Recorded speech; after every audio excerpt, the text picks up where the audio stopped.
നിങ്ങളുടെ ബന്ധത്തിൽ ഇപ്പോൾ നേരിടുന്ന പ്രധാന വെല്ലുവിളി എന്താണെന്ന് നോക്കാം. കിങ് ഓഫ് പെൻറ്റക്കിൾസിൻ്റെ എനർജിയാണ് വന്നിരിക്കുന്നത്. വൈകാരികമായി നിങ്ങളുടെ വ്യക്തി അല്പം അകൽച്ചയോടെയാണ് പെരുമാറുന്നത്. നിങ്ങൾക്ക് ഒരു ഇമോഷണൽ സപ്പോർട്ട് തരുന്നില്ല. ഒരുപക്ഷെ അദ്ദേഹം ഫിനാൻഷ്യൽ സ്ട്രെസ്സിലായിരിക്കാം ഇങ്ങനെ ചെയ്യുന്നത്. സാമ്പത്തിക കാര്യങ്ങളിൽ സത്യസന്ധത പുലർത്തുന്നില്ല. നിങ്ങളെ മാനിപ്പുലേറ്റ് ചെയ്യാൻ ശ്രമിക്കുന്നതുണ്ടായിരിക്കാം. അദ്ദേഹത്തിന് ഒരു ആംബിഷൻ, അതായത് ജീവിതത്തിൽ സാമ്പത്തികമായി ഉയരാനുള്ള ഒരു ആഗ്രഹം ഈ നിമിഷത്തിൽ ഇല്ല എന്നാണ് കാണുന്നത്. ഇതുമൂലം നിങ്ങൾ വളരെ ഫ്രസ്ട്രേറ്റഡ് ആണ്. അടുത്തതായി വേൾഡ് കാർഡ് ഷേഡോ ആണ് വന്നിരിക്കുന്നത്. ബന്ധം മുന്നോട്ട് പോകുന്നില്ല. ഒരു സ്റ്റക്ക് ആയ അവസ്ഥയാണ് ഇപ്പോൾ. ബന്ധത്തിൻ്റെ ഭാവിയെക്കുറിച്ച് ഒരു അവ്യക്തത അല്ലെങ്കിൽ ഒരു അൺസർട്ടനിറ്റി നിങ്ങൾക്ക് രണ്ടുപേർക്കും ഉണ്ട്. നിങ്ങളുടെ പ്രതീക്ഷയ്ക്കൊത്ത് നിങ്ങളുടെ ബന്ധം ഡെവലപ്പ് ആവുന്നില്ല. വൈകാരികമായ സംതൃപ്തിയോ സപ്പോർട്ടോ ഇപ്പോൾ നിങ്ങൾക്ക് ലഭിക്കുന്നില്ല. പരസ്പരം ഒരു കണക്ഷൻ ഇല്ലാത്ത അവസ്ഥയാണ് രണ്ടുപേർക്കും രണ്ട് വ്യത്യസ്ത ലക്ഷ്യങ്ങളാണ് എന്ന് തോന്നുന്നു. ഒരാൾക്ക് സാമ്പത്തികമായ ലക്ഷ്യമാണെങ്കിൽ മറ്റൊരാൾ സ്വന്തം പാഷൻ്റെ പിന്നാലെ പോകുന്നതായിട്ടാണ് കാണുന്നത്.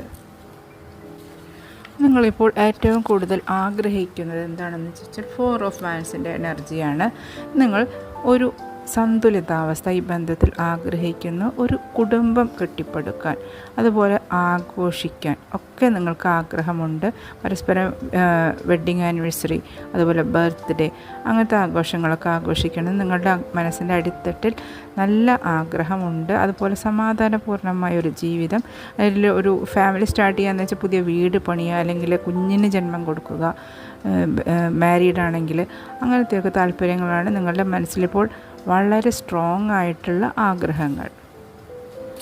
ഈ ആഗ്രഹത്തിൻ്റെ പ്രധാന തടസ്സം എന്താണെന്ന് വെച്ചാൽ 7 ഓഫ് സ്വോർഡ്സിൻ്റെ എനർജിയാണ്.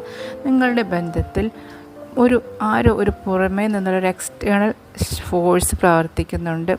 ഗോസിപ്പ് ചെയ്ത് പരസ്പരം നിങ്ങളെ അകറ്റാൻ ശ്രമിക്കുന്നുണ്ട്. അതിന് ശ്രദ്ധ കൊടുക്കാതിരിക്കുക. നിങ്ങൾ തമ്മിൽ കമ്മ്യൂണിക്കേറ്റ് ചെയ്ത് പ്രശ്നങ്ങളെ തുറന്ന് ഓപ്പണായ മനസ്സോട് കൂടിയിട്ട് ചർച്ച ചെയ്ത് സോൾവ് ചെയ്യാനാണ് ശ്രമിക്കേണ്ടത്.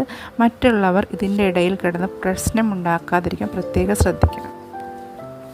ഈ പ്രശ്നങ്ങൾ നേരിടാൻ എന്ത് ചെയ്യണം എന്ന് ചോദിച്ചപ്പോൾ നിങ്ങൾ വളരെ പ്ലാനിങ്ങോടുകൂടി പ്രവർത്തിക്കണം എന്നാണ് പറയുന്നത്. നിങ്ങളുടെ ജീവിതത്തിൽ മുൻഗണന എന്തിനാണ് കൊടുക്കേണ്ടത്? പണത്തിനാണോ, അത് വൈകാരിക ബന്ധങ്ങൾക്കാണോ, അങ്ങനെ എന്തിനാണ് പ്രയോറിറ്റി കൊടുക്കേണ്ടതെന്ന് ആദ്യം തീരുമാനിക്കണം. പിന്നെ പരസ്പരം നന്നായി കമ്മ്യൂണിക്കേറ്റ് ചെയ്യാൻ ശ്രമിക്കണം. വൈകാരികമായി കൂടുതൽ അടുപ്പമുണ്ടാവാൻ